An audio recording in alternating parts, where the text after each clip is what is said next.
He said, pray as you see me pray. Utter these words that you hear me say. Based on the Sunnah, worship Him, just follow them. Assalamu alaikum. New class coming to you every Monday and Wednesdays, taught by Ustad Layla Nashiba, the fiqh of prayer. Every Monday and Wednesday, 9:30 p.m. Eastern. Inshallah, we'll see you there. Streaming on all major platforms. Channel Sunnahfollowers.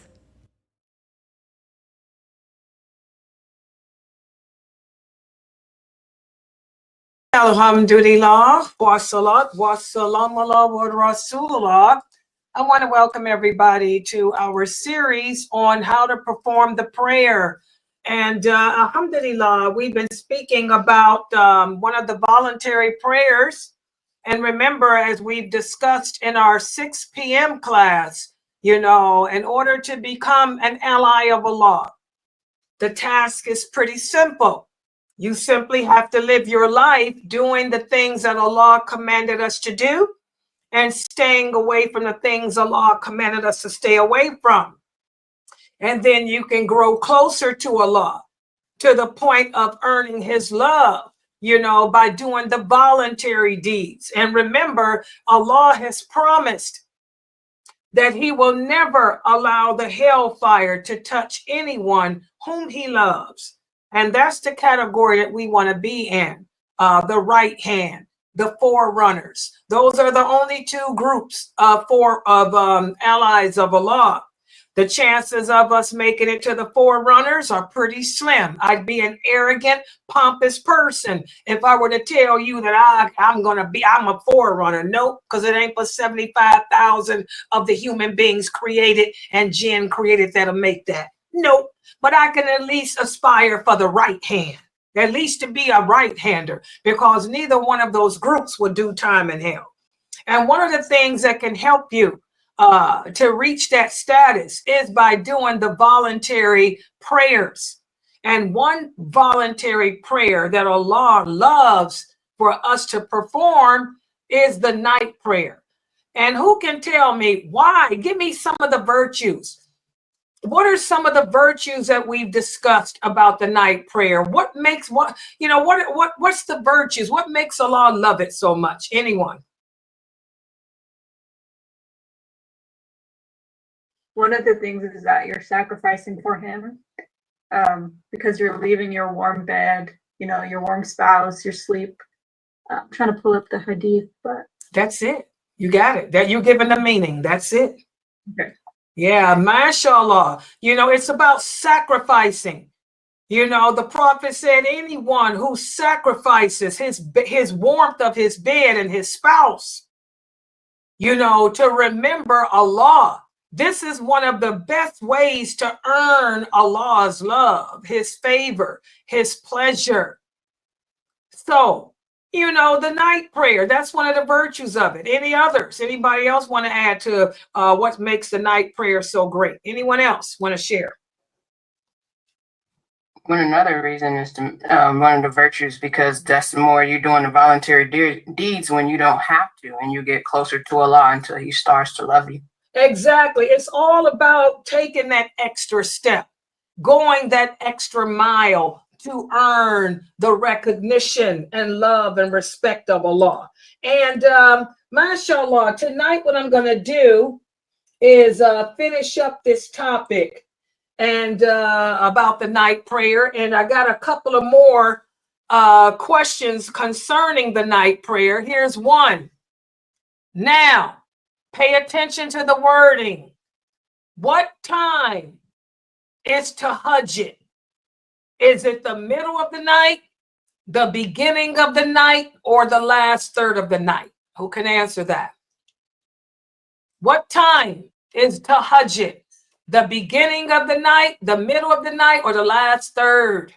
The last third of the night. Third. Good job. Tahajjud is an Arabic word that refers to the a certain time of the night. This is the last third of the night.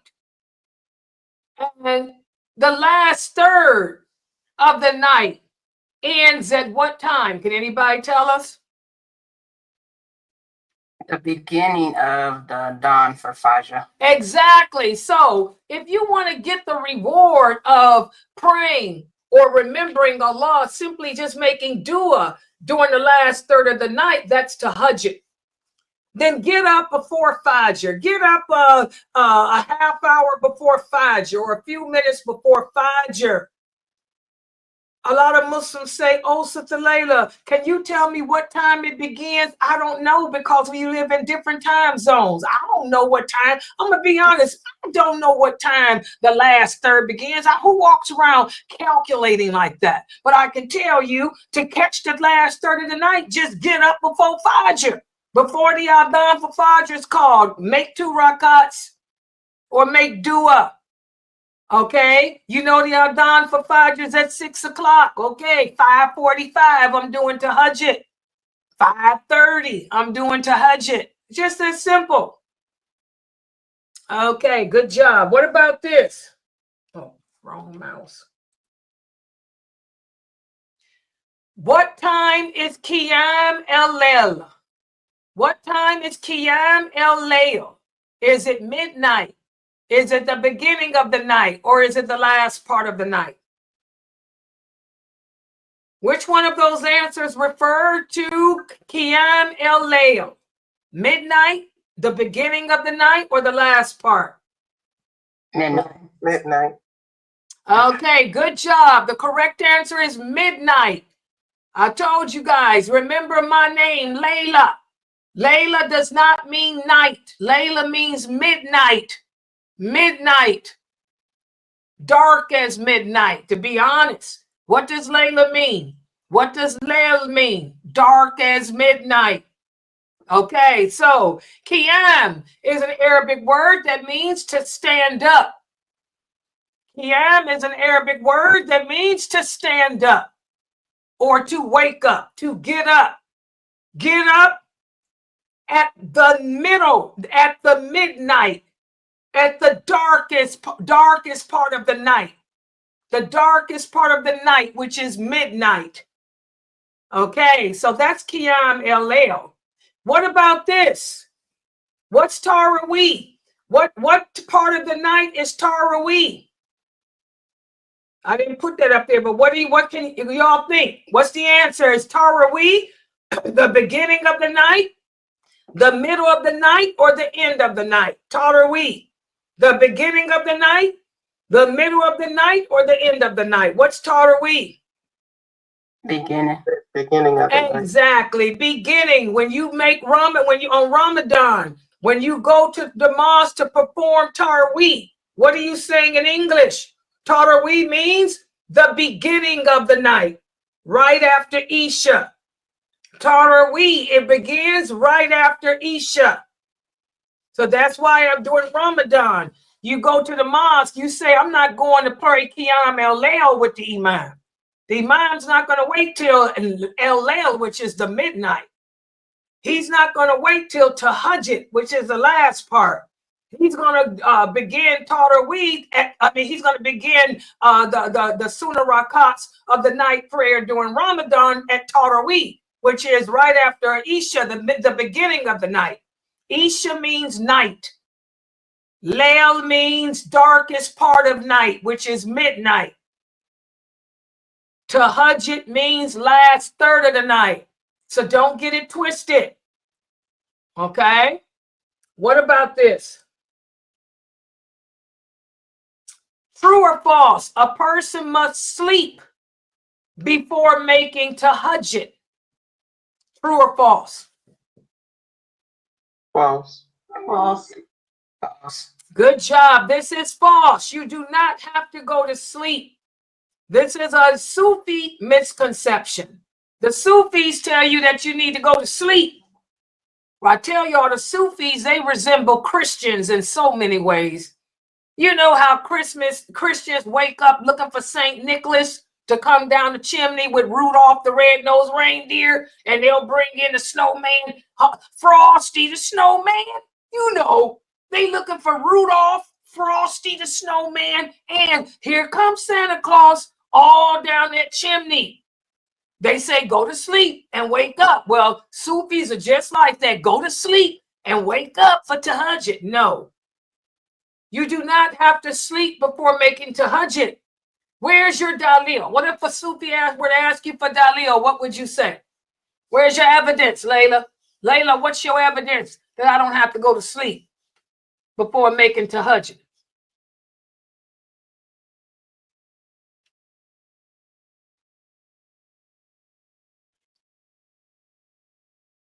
You don't know? Geechee, what's your dalil? Nia, what's your dalil? Tony, what's your... Go ahead. Go ahead. Go ahead, Nia. Sahih Bukhari. Huh? Go ahead. What's that? What's your dalil? What's your dalil that you don't have to go to sleep before making tahajjud? What's your evidence? Sahih Bukhari. No, you don't give that as an answer. When we ask for evidence, you give either a verse from the Quran or a hadith. Yeah. Okay, Sahih Bukhari is a source. I didn't ask for a source. I said, give me the dalil. So dalil means the evidence. You're going to quote what the Prophet said or quote what Allah said. The meaning of what Allah said or the meaning of what the Prophet. Go ahead, Nia. Do you remember the Prophet Muhammad saying anything about this?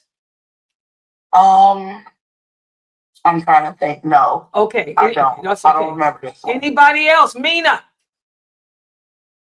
I remember, okay, so I'm just gonna remember one part where the Prophet told, I think it was Umar, that don't be like so and so when you're doing the night prayer. So to say that you don't have to go to sleep to do it is because just like Umar and Ali, they didn't go to sleep. I mean, not Abu Bakr. I'm sorry, Abu Bakr and Umar. They didn't go to sleep, and they still made tahajjud. Okay. Remember how Umar used to? Yeah, she got it right. That's the dalil. What is the dalil that you don't have to go to sleep to perform the night prayer? Abu Bakr, he used to make Isha. After making Isha, he would make his night prayer and then go to sleep. Also, Umar used to stay up all night long. And then before Fajr, he'd make the night prayer.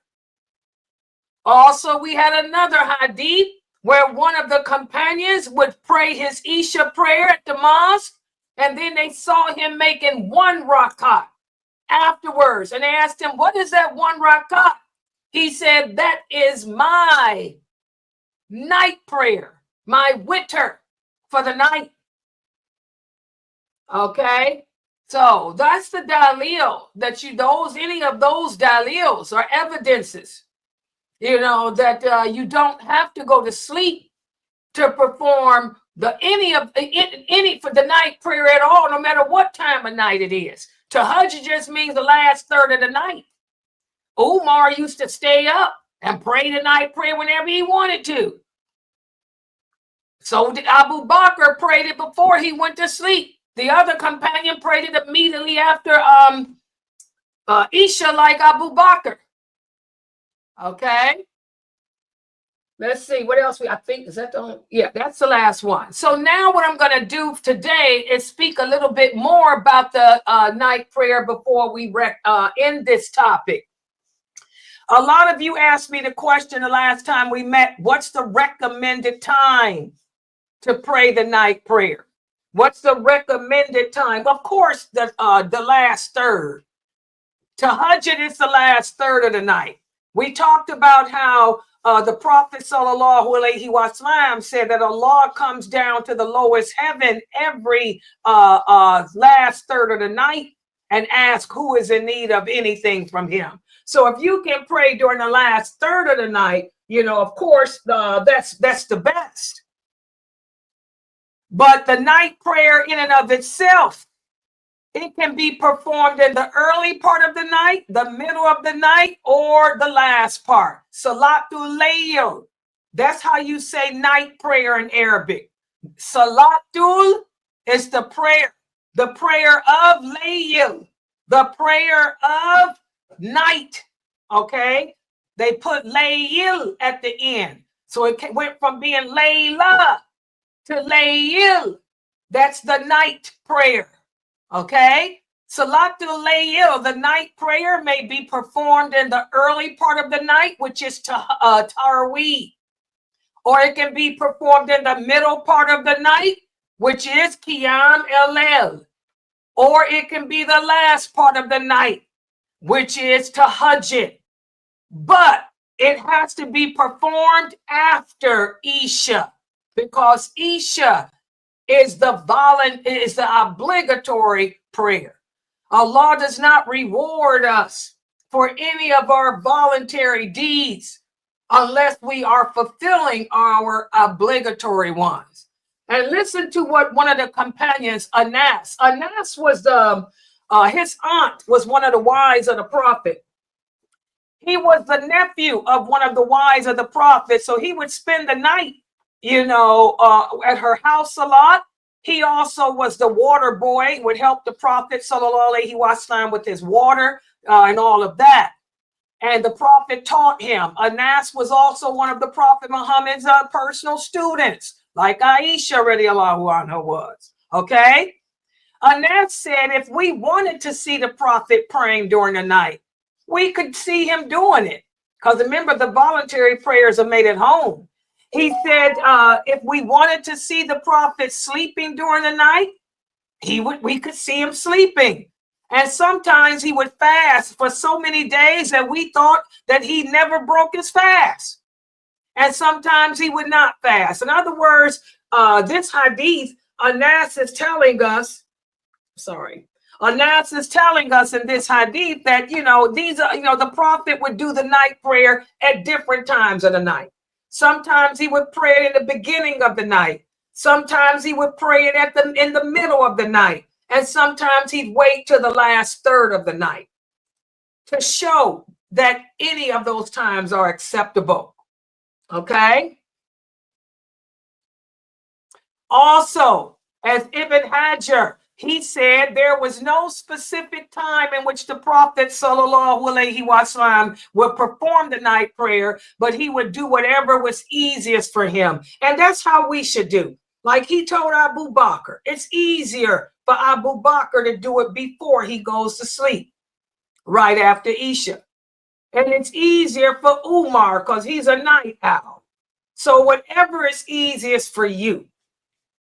Okay? Allah loves for us to do voluntary deeds to the best of our ability without causing harm on ourselves. And he likes for us to be consistent when we do them. Also, like I said, the last third is always the best. The Prophet sallallahu alaihi wasallam said, our Lord, Allah, he comes down to the lowest heaven during the last third of the night, and he asks, who will call upon me so that I may answer him? Who is in need of something from me so that I can give it to him? And who is asking for my forgiveness so I may forgive him? And all the sitta agree upon that. So as you can see, the last third of the night is always the best, but any part of the night is good for the night prayer. Also, hold on, I can't see because it's so little. I got to flip my screen. Also, we have another hadith where another one of the companions said, the Prophet said, the closer that a person gets to Allah is during the middle of the last part of the night. So if you can be amongst those who remember Allah at that time, do so. So that's talking about the last part of the night. It's still talking about tahajjud, the last third. Okay. And we have this hadith here where another companion was asked, which late night prayer is the best? And he said, I heard the Prophet say that the one done during the middle of the last part of the night is best. And very few people do that. You know, how many of us are up at 3, 4, 5 o'clock in the morning? Most people are asleep. You trying to get that last sleep on before that alarm goes off for Fajr. Also, we have this wonderful hadith where the Prophet sallallahu alaihi wasallam said the most beloved fast to Allah is the fast that Prophet David did. Prophet David used to fast every other day. And the most beloved prayer to Allah is the prayer of David. David would sleep for 1/3 of the night. Then he would wake up and pray another third of the night. And then he would sleep for the last part of the night. And again, his fasting was every other day. This way, he was not overburdening himself. He was able to get fulfill his obligation to his body by letting his body rest. He was also able to spend time with his wives during the night and also remember his Lord. Allah loves consistency, balance, and moderation. Everything we do as Muslims, we do it with dignity, humility, and balance. And that's what made Prophet David, alayhi salam, special. Okay, he was a king. He was a king. He also had the ability to speak to the animals too. And he was one who was well balanced. All right. And that brings us to another question. A lot of people ask, how many rakats? And we talked about this before. The night prayer does not entail a specific number of rakats. You can pray as many rakats as you want to, anywhere from 1 rakat to as many as you want. Remember that 1 rakat is the night prayer and it's your odd number. Okay. Now, the Prophet sallallahu alaihi wasallam told the companions when they asked that question, they asked him, you know, how many rakats should we pray during the night? He said, pray during the night a little or a lot. That means as many as you want. But when you are done, end your prayer with 1 rakat to make it odd. Because again, the voluntary prayers are performed in sets of 2. So I'm going to pray 2 rakats, then give salams. If I want to go back and pray an hour later, I'll pray 2 rakats again, give salams. Then if I want to go back and pray an hour later, 2 rakats, give salams. And then if I want to go pray a half an hour later, I can pray 2 rakats, give salams. And then I'm going to say, wow, I'm tired. I think I'm done. So I'll pray 1 rakat. Now, let me explain this, guys. Once you pray that 1 rakat, there are no more prayers during the night. Let me give you an example. Every Ramadan, how many of you go to the mosque and you do the Taraweeh prayer with the imam? And then you come home. Then you decide, oh, I want to wake up and do some more rakats. You can't do that. No. The Prophet sallallahu alaihi wasallam said there's only 1 witr. Allah is one. Once you end your night prayer with that witr, you don't go and do another one. And I have to tell Muslims that every Ramadan, I'll say, did you go to the mosque and pray with the imam? Yes. I'll say, well, then you're done. You can't come home and pray no more. You can go make dua. You can make supplications. You can talk to Allah, but no more rakats. There's only 1 witr. There's only one God, and that God is Allah. So if you're praying with the imam at the mosque and you complete it with him, you're done. You don't come home and pray no more. Okay, the same at home. If you end your prayers with one rakat, that's it. You don't go back and say, well, I'm going to do some more. It's over. Okay. Also, we have this hadith, whereas the Prophet sallallahu alaihi wasallam said, prayer in my mosque. This is for men, not women. All the hadiths where the Prophet speaks about praying in congregation, or the Prophet speaks about the virtues of praying in the mosque, I want all my new shahadas to understand those hadiths are in regards to men, not women. Women get more blessings praying at home. But for the men, the Prophet said prayer in my mosque is equal to 10,000 prayers anywhere else. And prayer in the mosque, in the inviolable mosque is equivalent to 100,000 prayers anyone else. And prayer in the battlefield is equivalent to 1 million prayers anywhere else. And what is more than all of that are the 2 rakats that a person prays during the middle of the night. So, oh my goodness. I want you brothers to ponder this. Simply, a lot of you say, oh, I wished I could pray in the Prophet's mosque. You don't live in Mecca. Or I wish I can pray in Medina. You're not in Medina. Okay? But subhanallah, just to pray those 2 rakats, night prayer in your house, you're getting more blessings than at those mosques there. Y'all see that? Y'all see that? That's something for you brothers to ponder. Those of you who don't live in Mecca or Medina.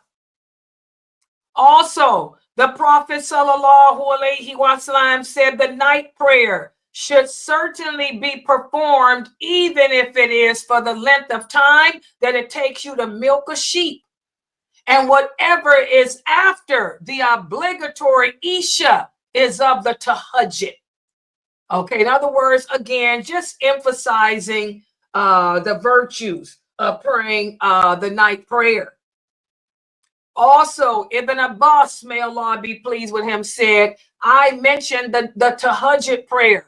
And some of the people said that the Prophet said it may be half of the night, a third of the night, a fourth of the night, or a fraction of the time it takes to milk a sheep. So again, all of these hadiths showing that the night prayer rakats can be as many or as little as you want.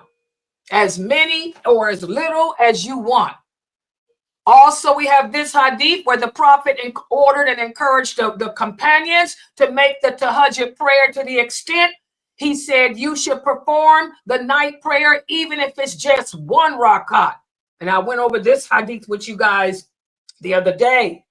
Even if it's just 1 rakat. Subhanallah. Finally, during the month of Ramadan, we come upon this question all the time. It's preferred to pray 11 or 13. You know, the Prophet said you can pray as many or as little as you want of the night prayer. How did our Prophet Muhammad do it? Well, he would pray 11 or 13 rakats. That's what he did. Aisha, may Allah be pleased with her, said the Prophet never prayed more than 11 rakats during Ramadan or any other time. She said he would pray 4 rakats, then he would pray 4 more, and then he would pray 3. And I asked him, I said, oh, Prophet of Allah, do you sleep before praying the witr? He said, oh, Aisha, my eyes sleep, but my heart never sleeps. This hadith is authentic too. And also Aisha said the Prophet's prayer during the night would be 10 and he would make witr and 1 rakat. So the Prophet Muhammad sallallahu alaihi wasallam, Aisha, his wife, said she never, ever, this is what she saw. She was his wife. She never saw him pray more than 11 rakats. That's what she saw when he come to her house, okay, to do the night prayer.